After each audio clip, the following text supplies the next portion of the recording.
Today's guest is Charesse Spiller. She's the founder of Level Best.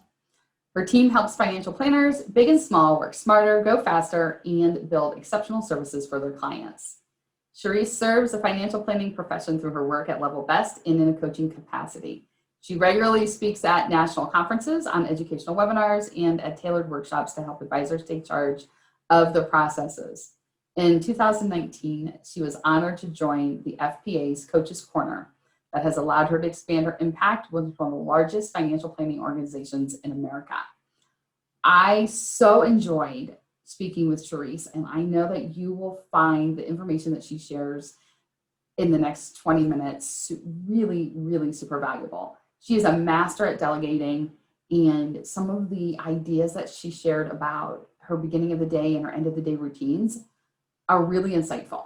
So sit back, listen in, and get ready to be amazed by fabulous Charesse. Welcome, Charesse. I'm super excited that you're here today, and we've had multiple conversations. I am so happy that we've met. I love the work that you do. And so please share with the audience, what are some of the strategies that you use to stay in control of your day all the time? Well, I guess like a small thing, which I don't know. I'll just start with this. So I get up in the morning at the same time, and it just helps me like get into like my routine on preparing for the day. But I think what's really important for me is just like actually knowing what you're going to do and having a game plan for your day. So that may be going to your CRM, getting your yellow pad out and writing it down, or just getting mentally prepared for what you're planning to tackle and being okay with not getting everything done. Like you have your nice to-dos, must-do list, and just moving on. So tell me a little bit more about your perfect morning routine. What does it look like? Perfect morning routine definitely involves coffee or tea. And I love getting up before 6 a.m. just because it's quiet and I can do literally whatever I want. And of course, like doing spinning or something. Like after COVID-19, I now have a Peloton, and it's just really nice to take 20 minutes and relieve my stress and then focus. So after I'm done with that, I may do a little bit of journaling. And then I get into my office and actually look at my agenda. So I use a system called Meister Task, where you can literally just build your agenda for the day and then focus on that, looking at my calendars to see like what's coming up and who I'm going to be talking to. And when you talk about looking at your agenda, when do you set that? Do you set that the day before? Do you set that in the morning? Yeah. I used to do it the day before. That would probably be the ideal situation.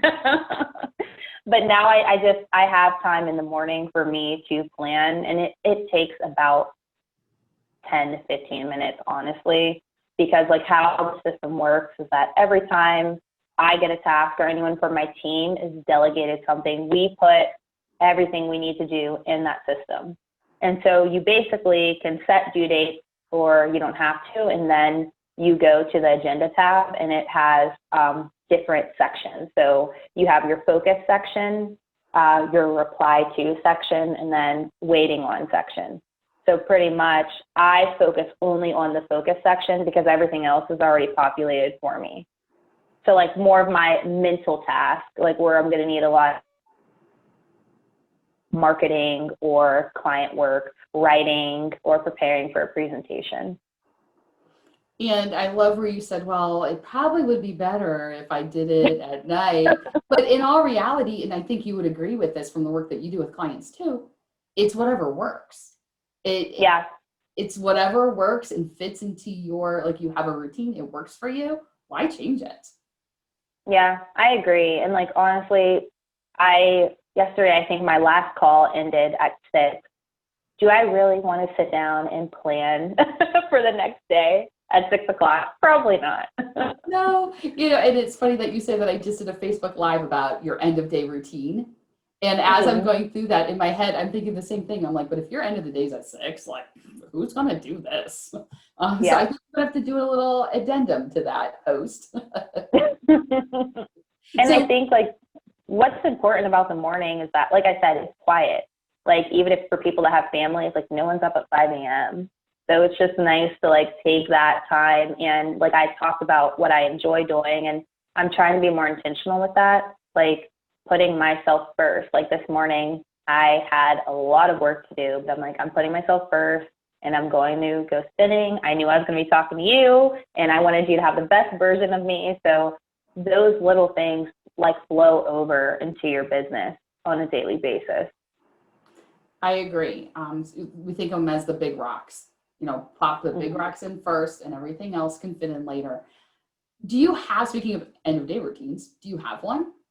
If your day doesn't end at 6? Yeah, typically I'm very client focused, so I have a lot of client meetings throughout the week. So it's just really closing the loop. I found myself at a time being a big bottleneck for my business and for my team. So I try to end my day with making sure I'm following up with all of my clients and my team, and typically clearing out my email. I'm realizing as I speak to you, I do a lot more in the morning than at the end of the day. Like just even cleaning out my inbox, I usually do that in the morning as well, even if it's from the day before. I love how you said closing the loop, because if you're the bottleneck in your business, then all the people that you're paying that work for you can't do their work. So any other strategies, or how exactly do you close the loop? Yeah, very good question. This is stuff I've been working on. So the people that work with me are driven off of my client interactions. So of course, number one, you have to make sure you prepare your follow-up summaries for your clients. Another big thing that I do, well, I don't really do it, I just turned it on with the click of a button, is record all of my meetings and transcribe all of my meetings. So instead of me typing out a full-blown summary to my team about what they need to do, I say, this is what I need you to do, reference the meeting recording. That has saved me a lot of time with delegating. That is brilliant. So are you using Otter? I think are you using Otter? Yeah. Yeah. Mm-hmm. And then we both I love Otter too.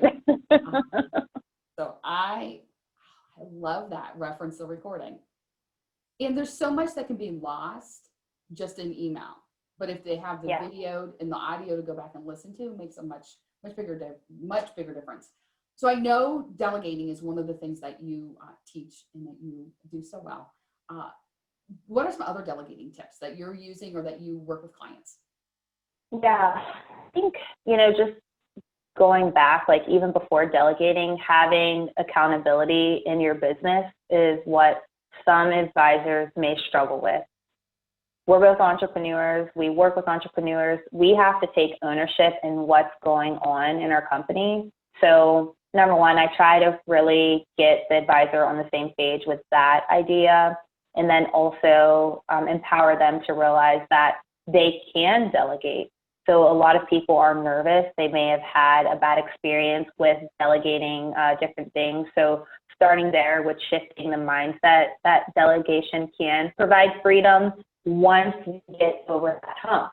So before we start delegating, we have to do a deep dive on, what you're doing in your business, what are your goals, what are your pain points. So like for me, for example, I just hired an executive assistant and I listed everything that I would like to do, but I really didn't think about what I really need for me. A lot of advisors don't know what they need. They're like, my clients need this. It would be great to have someone else interact with my clients, but like, what do you actually need? I think that's the first step. And then creating a action plan, a workflow, a process, whatever you want to call it, that someone can plug into. It's one as a team member, just to make things easier, save money and time. That's probably the route I would go with delegation. Okay. And how do you figure out what you need? Yeah, easier said than done, right? Right. Yeah, I would say just like for me personally, I have like standardized packages for my services, but I tell advisors, to start off with their vision of the company and what they're trying to accomplish. And then from there, do a more, that's like the macro level. And then you go into a micro approach of your business. So like if we're talking to service-based business owners, we're focusing on the client experience. Map that out, what's the client responsible for, and then internal, what are you and your team doing to help that client. From there, you're able to see big picture, okay, this is what we're going to be doing on a day-to-day basis.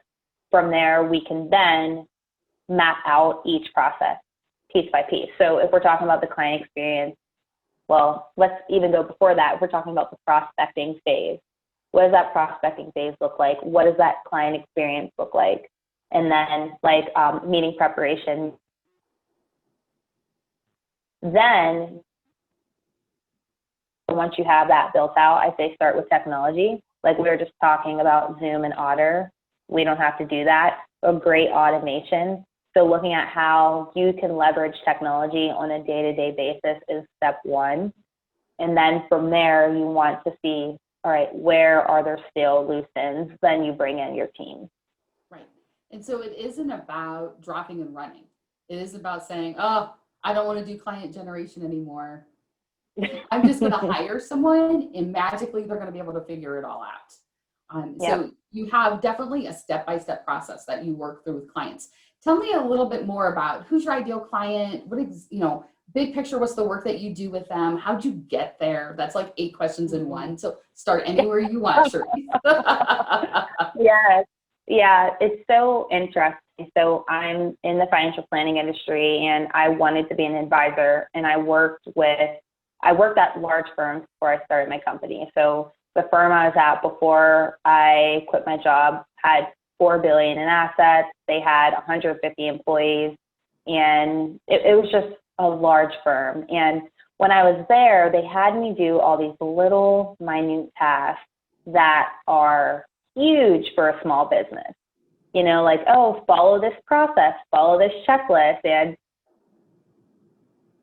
committees to see, how different practice groups in the company are doing things. And I was just like, I want to be an advisor.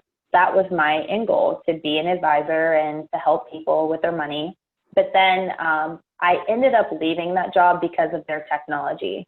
So the firm I was at before that was very innovative with their technology, very big with training. But this firm was kind of, I would say, in the dark ages, because they were using Lotus, what came out before Excel, and it was just very dated technology. So at that point, I decided to quit and start contracting with advisors to prepare financial plans. I was realizing that advisors were like looking for more than just someone to help them get by with their business. They wanted to put some action behind what we were doing, to streamline, to make things last longer, because I was writing financial plans in the beginning, but now I'm actually giving a lasting impact on every advisor that I'm working with, because we're focusing on processes and technology. So overall, I want to empower financial advisors to take ownership in their business by scaling through operations. Because when you help one financial advisor be more effective and efficient, you're in effect helping them reach even more people. And so that's a huge deal. If you had to pick your favorite, and I get that this may be tough, what's your favorite piece of technology that you love to introduce to financial planners? That's a good question. So we focus our services around the CRM, because advisors want it to be the hub. They don't want a large tech stack. So I think the CRM, it's a very powerful tool. Just number one, before trying to use workflows and stuff like that, but finding a way to get organized, the CRM is the way to go. Most advisors have it, but it's the education. So teaching them how to actually use it on a day-to-day basis is what we really focus on. And is there anything, like any tech piece that you think, oh man, this has made things so much easier in the last, I don't know, say year? Like you're like, this is the thing, this is really awesome. Yeah. I would say probably Zapier is huge because it's eliminating work. No one has to work, it's Zapier work.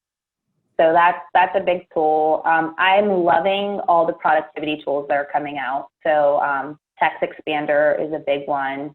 Pulse 360 is really huge for meeting follow-up with advisors. And then Sphinx Automation with Ariel. They're doing really cool things to help eliminate manual steps for advisors. Awesome. What is it that you love most about the work that you do? I really love helping business owners.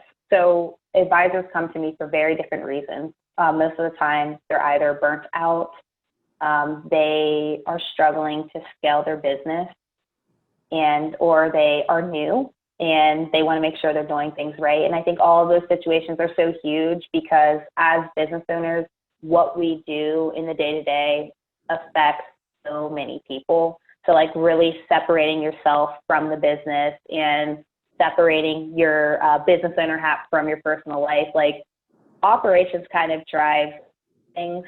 So if we are frustrated, disorganized, and we're struggling to get by on day to day, we're bringing that home with us, or we're not really serving our clients the best way we could. It's like you're getting people at different tipping points. They're just starting, Yeah. and it's that tipping point, then they're starting to scale, they're starting to feel frustrated, like you're getting them at those, I don't know if tipping point's the right point, but big, impactful places in their business. And then you're able to help them affect change.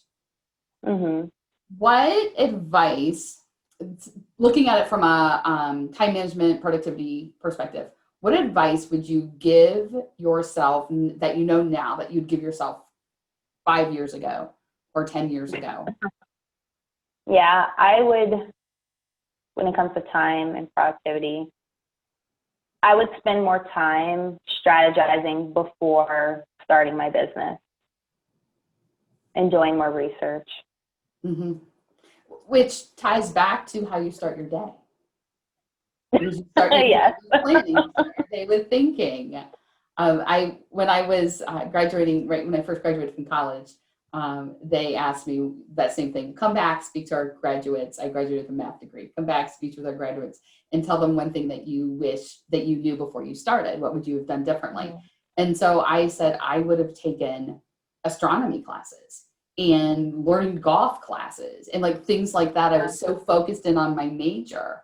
And, and then, the person after me is like, well, I would have taken C++ and I would have like done all of these very hardcore, like I would have gotten all the knowledge I could. And I was like, oh, I would have gotten more of the experiences. And then I look back and I was like, I wonder if that's why they didn't invite me back. Like, I wonder if that's why I was friends one time. Yeah. Take those moments when you have them. Speaking of taking your moments and doing those things, 25th hour. So we talked about the name of the podcast is 25th hour. It's the time that you get back because you are strong in delegating and you're strong in planning and you're doing all these things to maximize your time. How do you spend that extra time? I've been doing a lot of things. I would say it would probably be just spending more time with my family. So like that meeting at 6, if it was over at 5, I would probably spend time with my family. And probably while I'm doing that, drinking a glass of red wine. Awesome. And anything that you've started now that is, whenever people are listening to this, we're recording this in September. We are still in the pandemic for however much longer it may last. Is there anything that you did differently when the world shifted back in March? I don't think so. I guess I've been reading a lot more. Like I'm not a huge reader. I'm a podcast person. but I'm reading 3 books right now. Are you? So, yeah. Any recommendations in those? Yeah, I mean, I'm reading E-Myth Revisited right now. I'm reading Present Over Perfect. And then I'm reading Your World-Class Assistant by Michael Hyatt. I just saw that one. It popped up in my Facebook feed. And I thought, oh, I think this is something I want to read, and then didn't click through. And so I totally will. So an E-Myth Revisited, like the first one was good. The second one is even better. Yeah. Yeah, I like have all these ideas now, and it's been great. Right. I think that's one of the advantages doing the work that you and I do is that like just one concept can go so many different places to fit so many different personalities, is finding the right one concept for each person. Yeah. Oh, fantastic. So I'm adding it to my reading list now. So how can people get a hold of you? So they can find me on all social media platforms, and it is at getlevelbest, or you can go to my website at it's getlevelbest.com. And we're pretty active on social media. We have a YouTube channel as well. So if you want to find quick tips and videos on how to better your technology or your processes, you can check it out there. And then also we are a coach at Financial Planning Association, and we have a ton of content there as well. Oh, and I did not know that. I'll have to check out that. I have to check out that last piece. And I know we've said this before, your website is awesome. So if for no other reason, like you have to go check out her beautiful new website because it is a work of art. Thank you. You are so welcome. Well, thank you for your time today. I appreciate, as always, your expertise and your enthusiasm about the work you do. And please check Charesse out. Honestly, check out her website, check out her on social media. She's really, really good at what she does. Thanks.